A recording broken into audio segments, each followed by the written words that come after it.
السلام علیکم ناظرین، اس ویڈیو کلپ میں آپ کو پری مونسون کے پہلے سپیل کے بارے میں خوشخبری دی جاتی ہے۔ اگرچہ آج تو ہمارے حصے میں لاہور، گجرانوالہ، منڈی باؤ-3، گجرات، اکاڑا، ننکانہ صاحب میں کچھ ہلکی پھلکی بارش ہونے کے امکانات ہیں، جس کی وجہ سے درجہ حرارت ضرور کم ہوگا۔ باقی ملک بھر میں بادل خالی خالی گزریں گے، البتہ آندھی چلنے کے امکانات نظر آ رہے ہیں۔ اس کے علاوہ جو آج اور کل شمالی پہاڑی علاقوں میں بھی کچھ ہلکی پھلکی بارش اور آندھی چلنے کے امکانات ہیں، اس کی وجہ سے بھی کچھ ٹمپریچر مزید گرے گا۔ اس کے علاوہ 2 جون کو بھی اندرون سندھ اور چولستانی پٹی میں کچھ ہلکی پھلکی بارش ہونے کے امکانات ہیں۔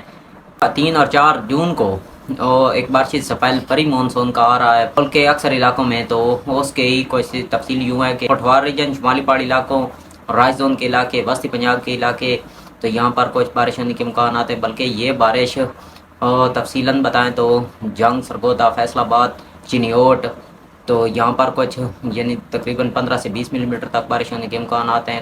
لاہور، قصور، شیخ پورہ، اکاڑا، منڈی باؤ-3، حافظ آباد، گجرات، یہاں پر بھی تقریباً 10 سے 12 ملی میٹر تک بارش ہونے کے امکانات ہیں۔ پٹوار کے جیلم اور چکوال میں 5-7 ملی میٹر تک بارش ہونے کے امکانات ہیں۔ تھل کے کچھ علاقوں میں ہلکی پھلکی بارش ہوگی اس پری مونسون کی افتتاحی بارش میں۔ اس کے علاوہ جو نگر تک یہ بارش ہونے کے امکانات ہیں۔ باقی جنوبی پنجاب کے جو ملتان، مظفر گڑھ، دیاڑی، کھانیوال، باولپور تک پری مونسون میں کچھ نہ کچھ ضرور بارش ہوگی، تو اس سے مزید ٹمپریچر گرے گا، اور ٹمپریچر تقریباً یعنی کہ اب 40 سے 41 سینٹی گریڈ تک رہنے کے امکانات ہیں۔